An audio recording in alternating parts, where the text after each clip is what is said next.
Hello, in this video I'm going to be looking at 3 games set in the art world that involve some mysteries. We'll be looking at the Hidden Games Case 2, the Midnight Crown, the UK edition, Mile High Murder, which is part of the Murder Mystery Party Case Files series released by University Games. And the other one we're going to be looking at, if I can get it up in the right way, is the Sherlock Files Marvelous Mysteries. We'll be discussing a case called the Forgery. So what type of games are these? Let's have a look. So these 2 games are 2 very different takes on what I would call the document dump style detective game. You're going to get in one case an envelope full of case documents relating to an ongoing criminal investigation. And this one is very similar in the sense that you'll open it up and you'll have a case file folder full of documents for you to go through in order to solve a crime. Here's a little side-by-side comparison of what you get in terms of volume from the 2 games. One is the Hidden Games Midnight Crown content, and the other is the Mile High Murder case. You may think, just by looking at the amount of information from this Mile High Murder case, that it's a lot more involved. However, appearances can be deceiving. This Hidden Games case is much more reliant on other forms of media. The makers of this game clearly have a unique vision of how they want to present this game, and they want to try to make it as engaging as possible. It all starts with a phone call. Before you even open this envelope, you're encouraged to enter your phone details, and this isn't used for some kind of privacy violating system. There are alternative options that the game does give you. If you don't want to give them your number, you can just listen to the recordings on the website. But let's say you do choose to give them your phone number, you'll be receiving an automated phone call giving you some instructions, which will end with them telling you to open up the envelope and have a look at the materials. During the case, you will be called again and given some more instructions and encouraged to take on another task. This company's really thought about a variety of ways to keep people engaged. Because of this game really stands out from the field in its genre. Aside from the phone calls, this game does have a lot of audio content. For example, you can hear press conferences. There are 2 witness interrogations that will be available after you complete some of the missions within this game. So I want to show you some of the materials that really impressed me from the Hidden Games Midnight Crown.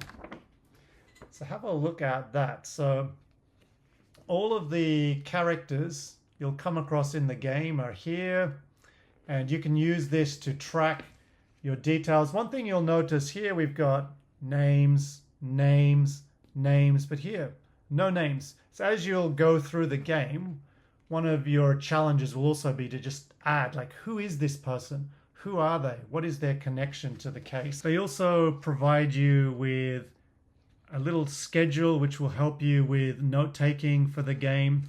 Personally, I don't write on any of the original materials directly. I always, if I think I really need to write on something, I will go and make a photocopy of it. I know you're not supposed to do that, but I don't want to write on the materials, because even if you write in pencil and erase, if you pass it on to someone, they're still going to be able to make out some of your notes, and you might spoil the experience for them, as well as damaging the quality materials that you're provided with in the game. There's also a second envelope in here which you're instructed that you're not to open until they tell you to. Don't do it until you're told to. This game is basically set up to have stages, so you're going to have certain aha moments.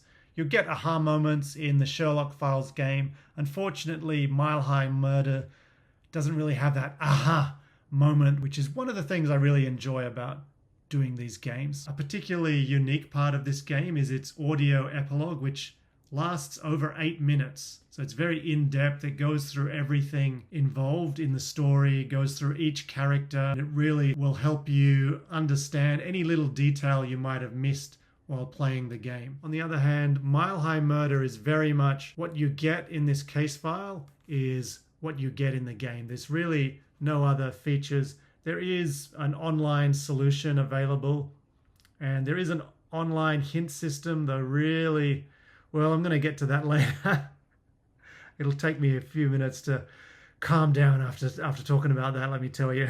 So in this case, you do get a lot of information. So this is the case of an art collector, recently deceased. You'll receive some information about his life in the form of newspapers.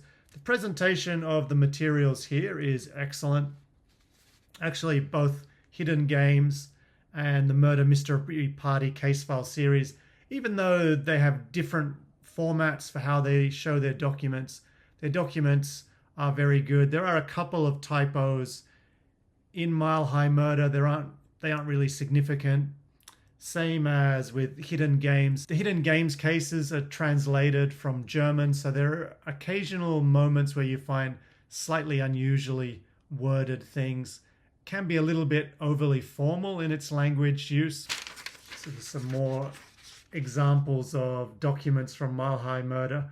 One of the themes you kind of feel about this game is it can get a little bit redundant. Like, we already have the picture and the story of this woman, but we're given another picture to deal with.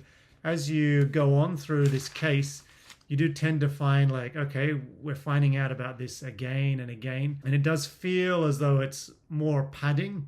Hidden Games itself at times does reference things in multiple ways, but I think in the case of Hidden Games, they're really trying to help you find the hint you're looking for to connect the pieces of information. Whereas in the Mile High Murder case, it does feel like you're just getting extra information just to make it look like a bigger case file. So the Mile High Murder case, to me, it feels like a short story that's been turned into a case file. The Sherlock Files is a series of mystery games. Each pack contains 3 different mysteries. The Sherlock Files game system is one that I really like. It's very enjoyable and engaging. And the thing I really like about it is it really adapts to the level of the player.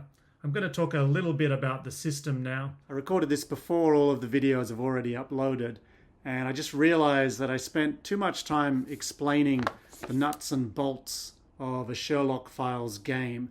And I should have really explained more about the feeling of playing this game. So playing this game, it really feels like if you have a hot topic in the news and you and your friends are discussing it, and each of you have different pieces of information to contribute to the discussion.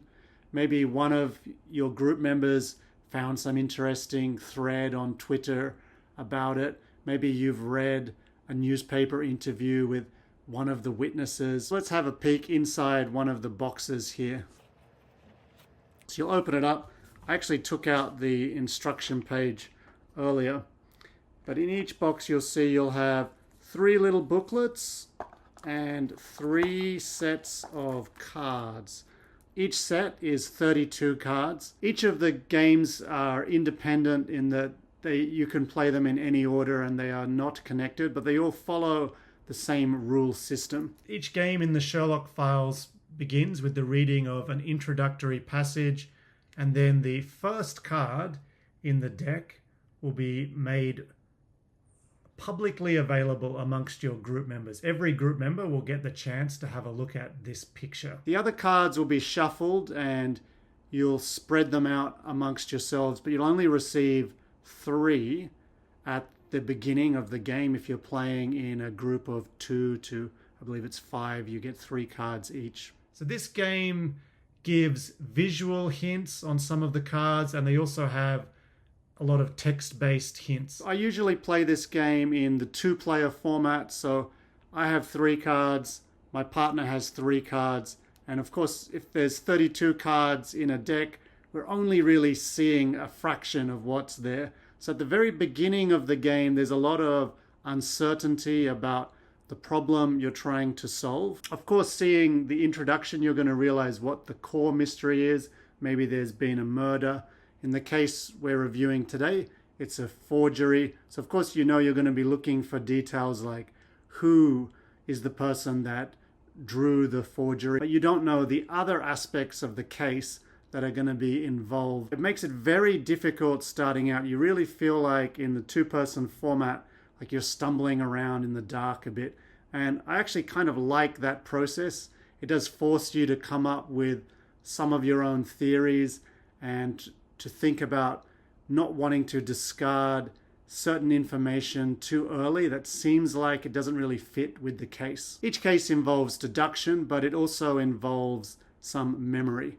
Because in the Sherlock Files games, you have to decide which cards you will share with your partner and which you will throw away.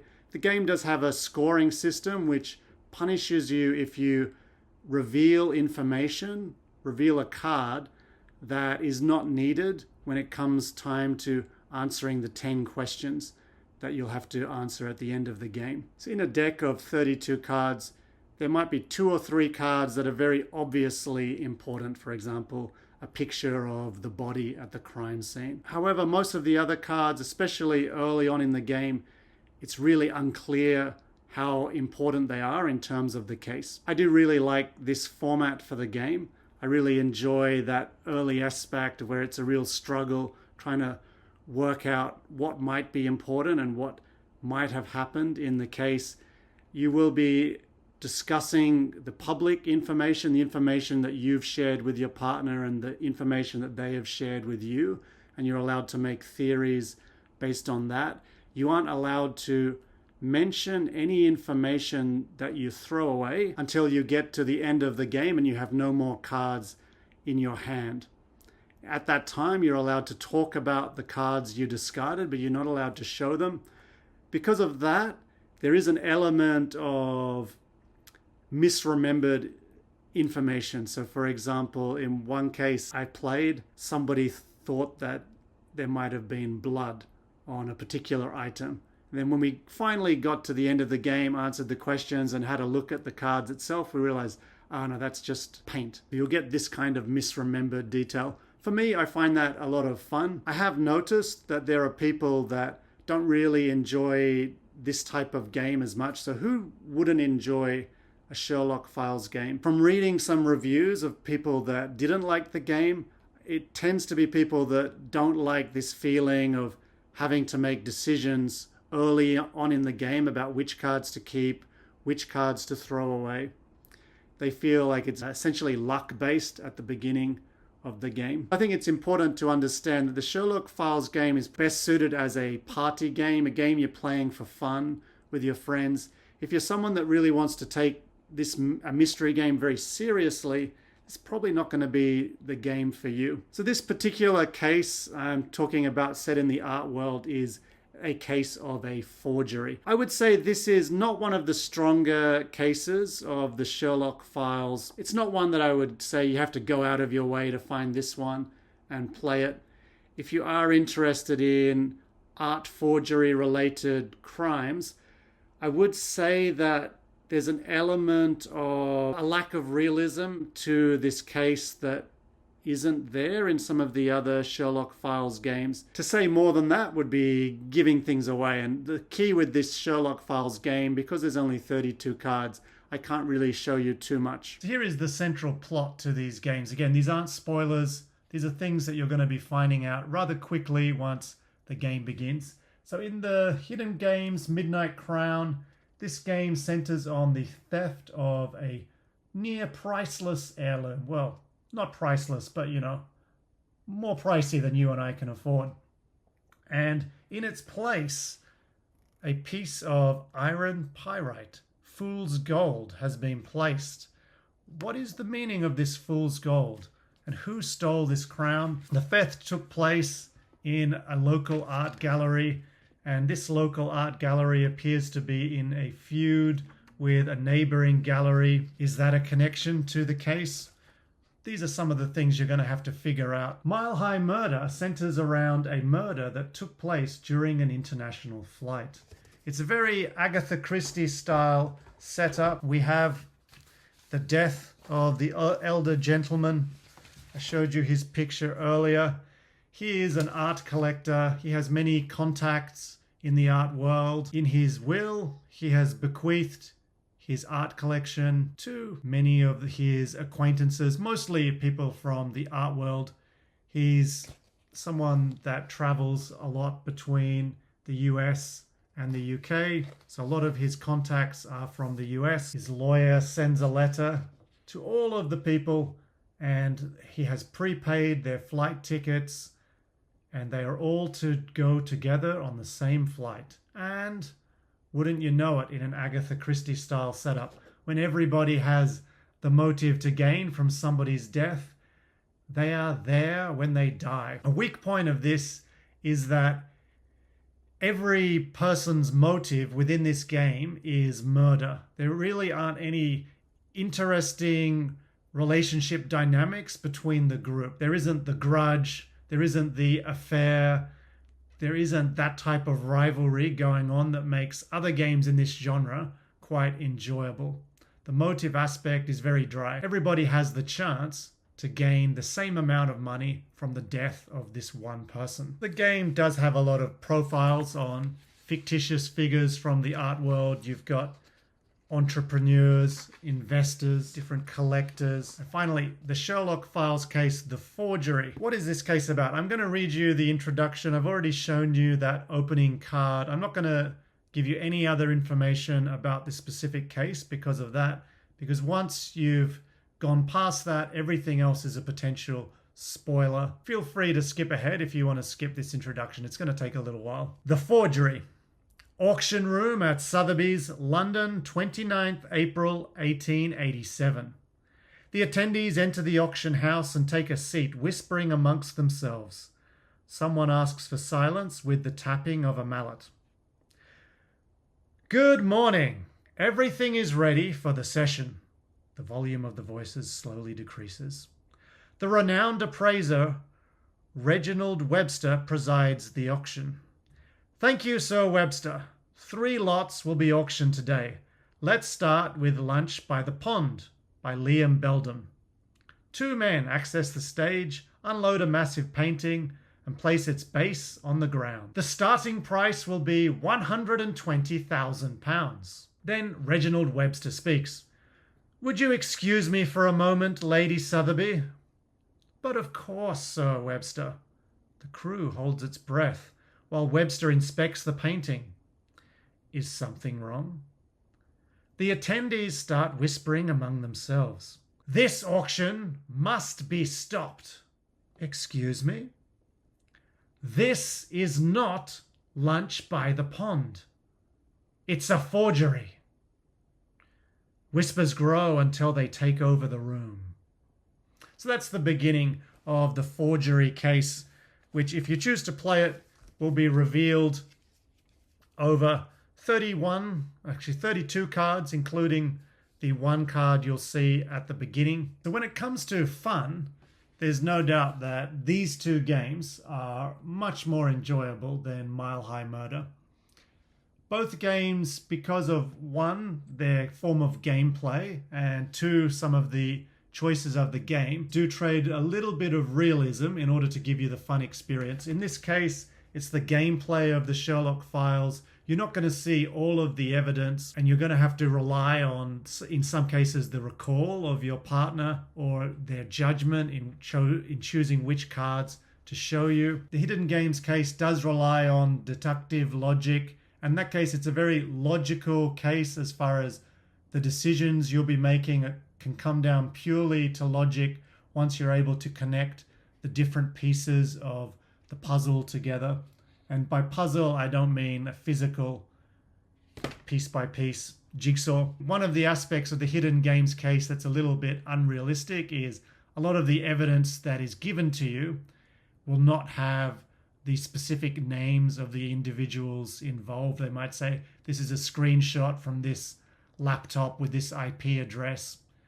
But through the clues in their conversation that you'll read, you'll be able to figure out eventually, okay, this laptop must belong to him. Therefore, the other person he's talking to has this relationship, so it must therefore be this guy. There's a lot of steps to it, which for me, it provides a very satisfactory experience. Well, not just satisfactory, very enjoyable one. In the case of Mile High Murder, I'm not really sure whether to say it's realistic or unrealistic. It probably is more realistic in the sense that in a regular case file, not each document you're going to have is going to provide clues or hints towards solving something.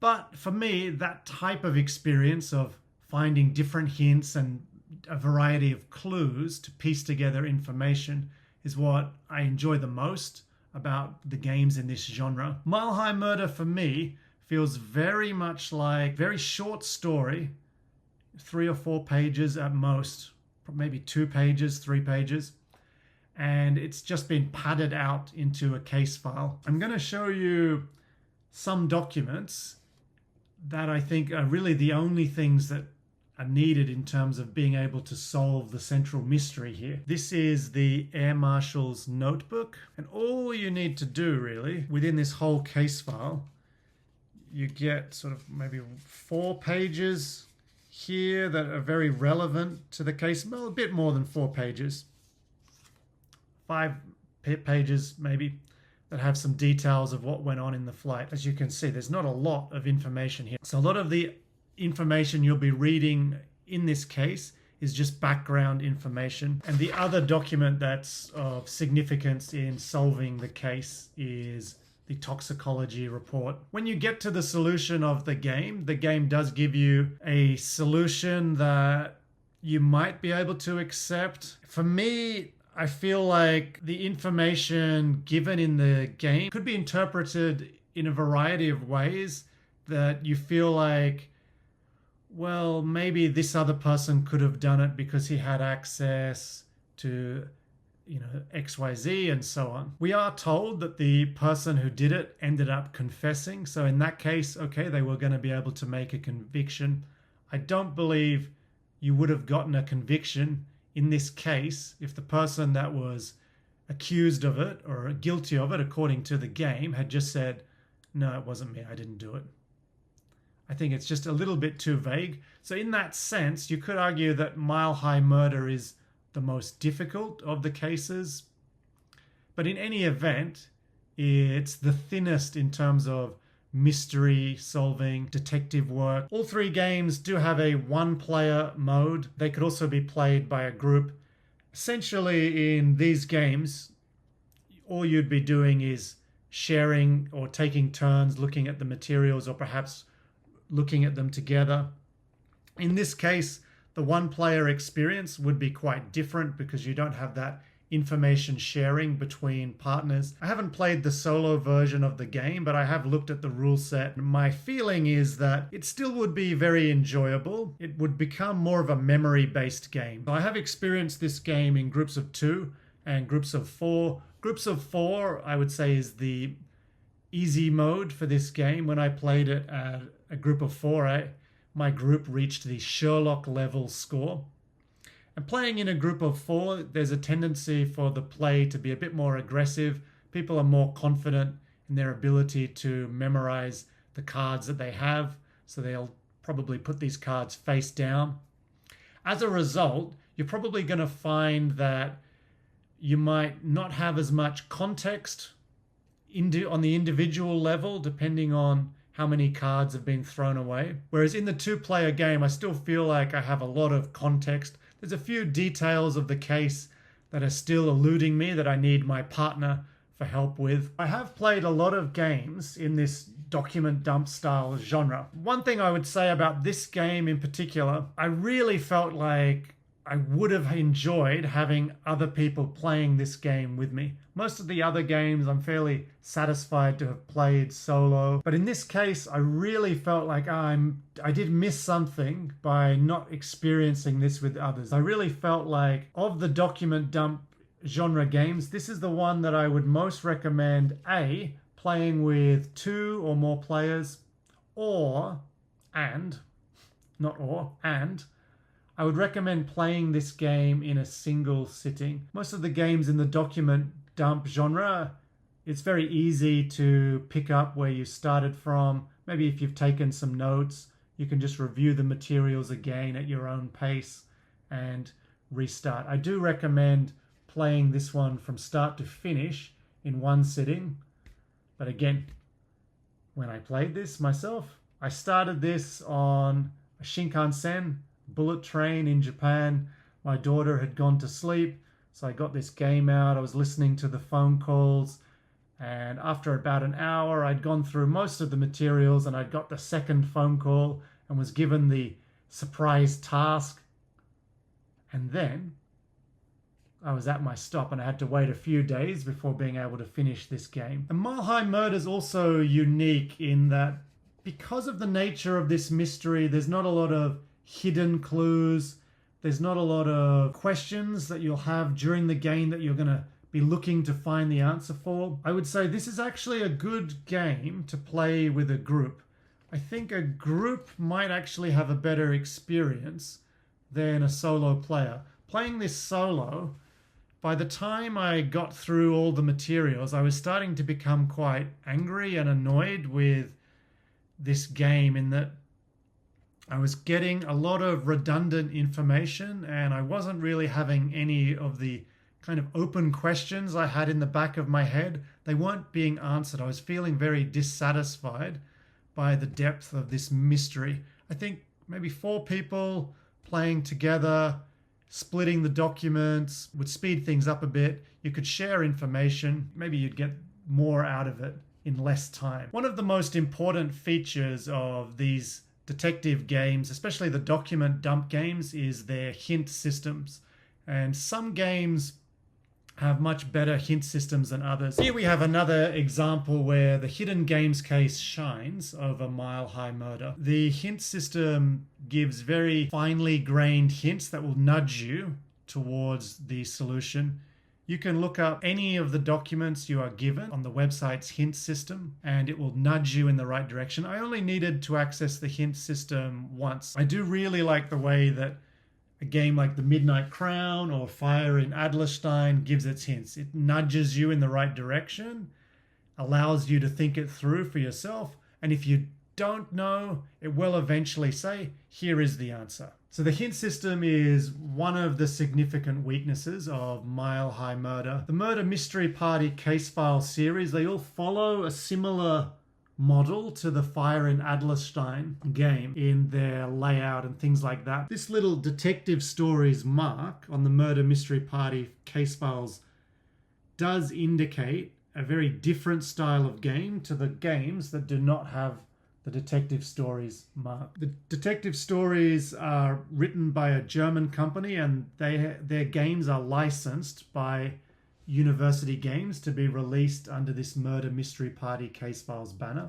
I feel like Mile High Murder is a game that was produced with speed to market in mind rather than what is a quality story that we want to tell people. And it's really showing in their hints. The writer of this game really doesn't know how to use the hint system as a way to help players with solving the case, partly because their mystery is so thin that if you just say, hey, you need to look at this, it's kind of game over at that point. A lot of their hint system will say things like, what is the significance of this person's previous arrest? Well, they were arrested for the substance that is involved in this poisoning, but that was 30 years ago. A lot of people use this drug. Just because he was arrested 30 years ago doesn't mean he's capable of murder now, does it? And all of these hints are kind of like, well, maybe it is, maybe he didn't. It's a little bit annoying. The Mile High Murder hint system is one of the game's major failings. It doesn't have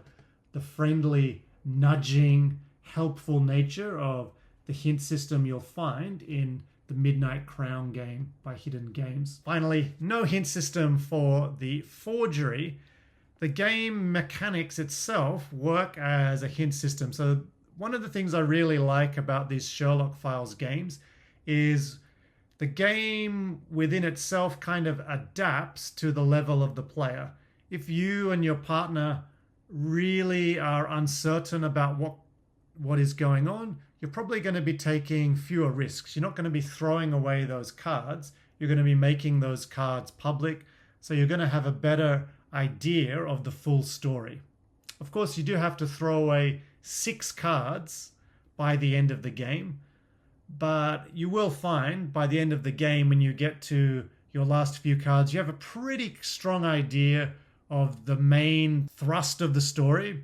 There might be a few things you're still looking for. Is this connected or is that connected? But usually when you get to the last few cards in your hand, you can pretty much throw those away. So you don't have to take too many risks early in the game. And the cards you throw away at the end, they're also going to be easier for you to remember. So if you are struggling, by taking fewer risks, you're basically working as your own hint system for solving the case. If you are more confident with the case, you'll be taking more risks. Okay, so let's wrap up this. Which game am I gonna chuck out here? So firstly, third place, a distant third. I would actually say this is the worst of the games in the document dump genre that I have played. That doesn't mean that you would not like this game. So who might like this game? I think if you're the sort of person that doesn't really want to wrestle with the problem, the central mystery too much, in too much detail, you just want to go through the material, have a little chat with your partner or other group members, you might be satisfied. The graphic design is very good. The materials are very professionally made. There are a couple of typos. So if you don't want to spend a huge amount of time thinking about things and you just want to look at it, discuss it for a few minutes, check the answers, Mile High Murder might be for you. For me, this is the type of game I hope I don't come across again. Now we are down to 2. I've got to say the forgery case here, which is the only one in this set that's set in the art world, which is why it's the only one I'm reviewing here. The forgery case is not one of the better Sherlock Files cases itself as far as a total mystery. That doesn't mean the experience of getting there is any less enjoyable. I did really enjoy playing this with the coworker that I played it with. So I would recommend this game, even though it is going to finish in second place today. So in first place, we have the Hidden Games Midnight Crown. This is the second game in the Hidden Games series. The game does have its weak points. The quality of voice acting is satisfactory. It's not the best in the genre. The overall logic of the game might seem a little bit unbelievable, even though the actual deductive elements themselves are very logical. Some people might think certain parts of the story seem a little far-fetched. As long as you're willing to go with the spirit of this game, I think this game is going to give you a really fun afternoon or evening for you, and hopefully you'll play it with a friend if you've got some, a girlfriend if you've got one, a boyfriend if you've got one. They'll love it. I don't get paid by anybody. I play these games and I pay for them with my own money. I don't have any connection to the companies in the games that I review, but I feel pretty strongly that this is one of the better games in its genre. As I've mentioned earlier, there are a lot of audio elements. However, if you are deaf, there is an option that you can access through the game's website. You can access all of the scripts. You may also find, if English is your second language, that this is a hurdle for you. So you may also want to look at that if you're struggling. After I finished playing by myself, I did play this game with an ESL group, English as second language group, and they struggled a little bit with the listening. So it did take a lot longer than I expected for them to go through it all. All of the mystery games reviewed in this video are effectively one-time plays, in that by the time you've reached the end of the case, you're going to have all of the answers to all of your questions about what happened. Hopefully you got it right. Maybe you got it wrong. You're unlikely to play the game again. You may revisit it just to find some of the hints that you might have missed. The Sherlock Files game does come with a note saying it's just as much fun to watch others play the game as it is to play it yourself. I wouldn't say it's just as much fun, but it is actually kind of interesting to see how other people do when playing the game. Because all of the cards are shuffled at the beginning of the game, there's no way of telling in what order the information is going to be presented. So I have actually watched others play this game, and it is kind of enjoyable. More so than I think it would be to watch them play the others, especially Mile High Murder. There you have it. If you've played any of these games, I'd love for you to leave your thoughts in the comment. If you're going to leave any spoilers, please just write the word spoiler, then hit the return key a few times, just so that anybody scanning the comments isn't going to receive a spoiler. Another thing I'd also like to know about is what other games are set in the art world. Do you have a favorite case that's set in the art world? Should I check it out? Do leave a comment. I might do a look at games set on forms of transport in the future. In that case, Mile High Murder will probably come in for another beating.